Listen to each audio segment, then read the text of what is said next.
quoi de neuf cette semaine? Les premières nouveautés de la semaine sont arrivées chez Original Manga avec un petit aperçu de ce qui est sorti aussi la semaine dernière. On n'avait pas pu vous faire de vidéo, notamment à cause des grèves, des grandes grèves. Et du coup, on va rattraper ça cette semaine. Donc vous avez les nouveautés de ce mercredi et les nouveautés de vendredi dernier aussi et de jeudi aussi un peu, il me semble. Du coup, voilà, donc beaucoup de choses. On va voir ça ensemble. On va commencer avec... Ah oui, ça, c'est une nouveauté encore plus vieille. C'est mardi dernier, parce qu'on avait eu... Enfin, mercredi de la semaine dernière, on a eu un problème sur 2 réceptions. Adieu Eri dans un premier temps et le nouveau Attaque des Titans Before the Fall. Donc Adieu Eri, on va commencer par ça. C'est le nouveau one-shot de Tatsuki Fujimoto, un auteur que vous connaissez sûrement puisqu'il explose depuis maintenant quelques années.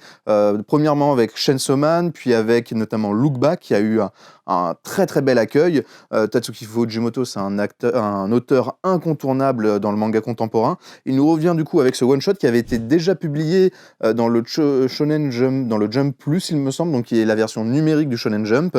Donc une histoire qui se concentre autour de Yuta, un adolescent qui est fan de cinéma et qui va en fait, suite à la demande de sa mère, filmer ses derniers instants. Il va en faire un court-métrage qu'il va présenter, mais il va pas recevoir l'accueil qu'il comptait, qu'il espérait, et il va décider d'en finir, d'en finir et de se suicider jusqu'au jour où il rencontre Eri, une jeune fille qui va l'aider, qui va être un peu porteuse d'espoir et l'inspirer pour réaliser un nouveau film. C'est une œuvre, donc c'est un hommage au 9e art, au 7e art, donc au cinéma. C'est quelque chose qui a l'air d'être assez intimiste, comme sait le faire Tatsuki Fujimoto. On peut retrouver du coup des choses qu'il abordait déjà dans Look Back, même si Look Back c'était quelque chose de beaucoup plus, comment on dit, personnel dans le récit. Mais Adieu Eri, c'est un récit qui a énormément marché, qui a notamment en ligne, qui a eu beaucoup de très bonnes critiques. Donc si jamais vous êtes fan de cet auteur, on vous conseille de lire Adieu Eri, sa dernière œuvre, mais on vous conseille aussi de lire toutes ses œuvres, et notamment Fire Punch, qui est du coup son œuvre peut-être la plus méconnue, mais sa première œuvre qui est sortie du moins en France, je sais pas s'il avait fait quelque chose d'autre à voir au Japon, qui est d'une excellente qualité, qui est complètement folle, une espèce un peu de Snowpiercer, le transpersonnage, mais complètement halluciné, alors que c'est déjà pas mal halluciné dans le propos. Du coup, voilà, donc c'est une grosse recommandation, Tatsuki Fujimoto, voilà, un auteur complètement incontournable. On continue avec Pika qui sort une très grosse série courte en 2 tomes, je vais y arriver cette semaine, qui est tout simplement, alors voilà, je n'ai plus le titre, c'est Le péché originel de ta copie. Donc une série en 2 tomes qui sort aussi avec un coffret intégral dans lequel vous pouvez retrouver les 2 tomes et une histoire courte de l'auteur et de l'auteur. Et alors, le péché originel de Takopi, ça se concentre sur un jeune extraterrestre, Takopi, qui vient de la planète Happy, qui arrive sur Terre pour promulguer la joie et le bonheur. Sauf que la première personne qu'il va rencontrer, c'est une jeune fille qui est très triste et il va se donner pour mission de la rendre heureuse grâce à ses Happy Gadgets. Sauf que très vite, il va être confronté un peu à la misère du monde et tout ce qui peut faire de ce que notre monde est un monde un peu dur, un peu violent. Du coup, voilà, c'est une série qui est assez dure, qui est une série qui n'est pas recommandée à tout le monde, c'est réservé pour un public averti, on préfère le préciser. C'est une série qui a énormément marché au Japon, il y a eu plus d'1 million d'exemplaires qui ont été vendus et c'était dans le top Oricon qui est le top des ventes qui sort chaque semaine au Japon pour les mangas. Du coup voilà, si jamais ça vous intéresse, ce seinen assez intéressant, qui a l'air quand même assez dépressif, une espèce de tranche de vie un peu à la Inyo Asano, on pourra rapprocher ça de Asano. Du coup voilà, c'est en 2 tomes et il y a aussi un petit coffret qui est limité. Alors attention, on n'a que 10 exemplaires de ce coffret et on n'en aura pas d'autres normalement. Donc, si jamais vous voulez le coffret, allez vite dans la description pour vous le procurer. Ça risque de partir vite, voilà, si vous êtes au rendez-vous. Et on continue, on finit avec Pika, avec du coup ce dont je vous parlais, le dernier, l'Attaque des Titans. Vous le savez, l'Attaque des Titans, c'est terminé. 42 tomes pour l'édition classique, 12 tomes, si je ne dis pas de bêtises, pour l'édition colossale. Mais Pika a décidé de continuer sur sa lancée. C'est une énorme vente en manga. Et ils ont décidé de republier donc l'Attaque des Titans Before the Fall en édition colossale. Donc une édition, comme vous le connaissez peut-être, grand format, avec un très beau papier, glacé, avec des pages couleurs. C'est vraiment de la très belle fab. C'est une des plus belles fabs qu'on a en édition, on va dire, perfecte. Mais de toute façon, Pika, entre ça et les pick-up graphiques, même si c'est des bouquins qui valent du coup un peu cher, ça reste quand même quelque chose de très très qualitatif. Before the Fall, c'est une préquelle à l'Attaque des Titans.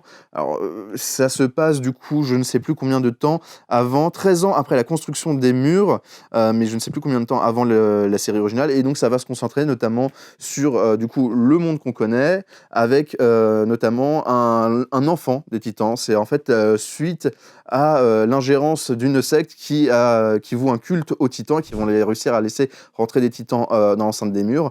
Une jeune femme en fait va s'offrir en sacrifice, une jeune femme qui est enceinte, et alors que le Titan été exterminé, on va découvrir du coup dans son estomac que l'enfant a survécu, et il va se créer toute une espèce de fantasme autour de cet enfant qui va être un paria complètement, et on va aller donc dans ce monde, dans un monde qui est donc avant même que le système tridimensionnel existe et tout ça. On va voir pas mal de créations de certains objets, de certaines choses qui sont développées dans l'Attaque des Titans, la série classique. Et c'est une série qui est quand même assez sympathique. Ce n'est pas scénarisé par contre par Hajime Isayama, c'est d'après un roman en fait de Ryo Suzukaze. Enfin, Isayama quand même chapeaute le truc. Donc on n'est pas dans une histoire aussi folle que l'Attaque des Titans, mais si vous aimez la série et l'univers, je vous conseille vraiment d'aller vous intéresser à cette série préquelle qui sera du coup en 6 tomes dans cette édition. Voilà, très cool. On continue avec Soleil Manga qui nous abreuve de pas mal de sorties. Les Aventures de Kirby dans les étoiles, tome 16. The Vampire and the Rose, tome 6. Le Caprice de la Lune, tome 7. La Sorcière Invincible, tueuse de slime depuis 300 ans, et oui, tome 9. Et The Legend of Zelda, tome 11. Twilight Princess, qui je crois, si je ne dis pas de bêtises, est le dernier tome de la série, donc de cette adaptation du jeu de GameCube. Et Twilight Princess était sur Wii aussi. Ça remonte à longtemps. On a chez Ankama le tome 2 de Reaper, cette création originale française. Il me semble, je regarde l'auteur, oui, c'est un français. Chez Vega Dupuis, qui était sorti vendredi dernier, on a alors Mimizuku et Le Roi de la Nuit, tome 3, ainsi que Creepy Cat, tome 2, qui sont sortis.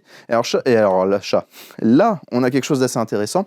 On a des nouveautés, le Lézard Noir. Si vous êtes assez assidu de la chaîne et des sorties qu'on vous présente chaque semaine, vous vous dites c'est bizarre, le Lézard Noir, j'en ai jamais vu chez Original Manga. Ce qui est normal, parce que jusqu'au 1er janvier 2023, nous ne pouvions pas commander le Lézard Noir. On avait réussi à récupérer des tomes, notamment de la cantine de minuit en occasion et des trucs comme ça.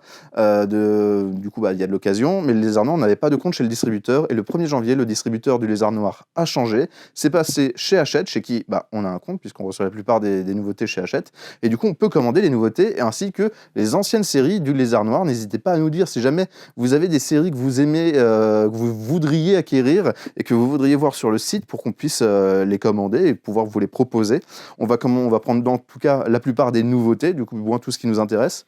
Et on va commencer par New National Kid. Alors, c'est pour public averti, c'est un manga de Shueihiro Maruo, qui est un auteur assez prolifique depuis le début des années 80, qui encore aujourd'hui continue de faire des histoires. Sa dernière œuvre, en 2020, sortira dans pas très longtemps chez Casterman, il me semble. Et New National Kid, c'est un recueil d'histoires courtes qui date de fin des années 80. Et alors, Shueihiro Maruo, c'est un auteur qui est assez subversif. Et notamment là-dedans, c'est quelque chose qui a l'air assez intéressant. Je ne l'ai pas encore lu, mais qui va en fait se concentrer sur des histoires très provoques, avec notamment tout un propos alors sur le ton de l'humour et de l'autodérision. Qu'est-ce qui serait passé si le Japon, par exemple, avait battu les États-Unis pendant la Seconde Guerre mondiale? Voilà, c'est quelque chose qui est comme public averti, ça peut être assez violent, mais assez fou. Ça fait partie de ces esprits dérangés qui exorcisent leurs démons à travers les mangas. Mais voilà, Shueihiro Maruo, c'est vraiment un auteur qui est très intéressant.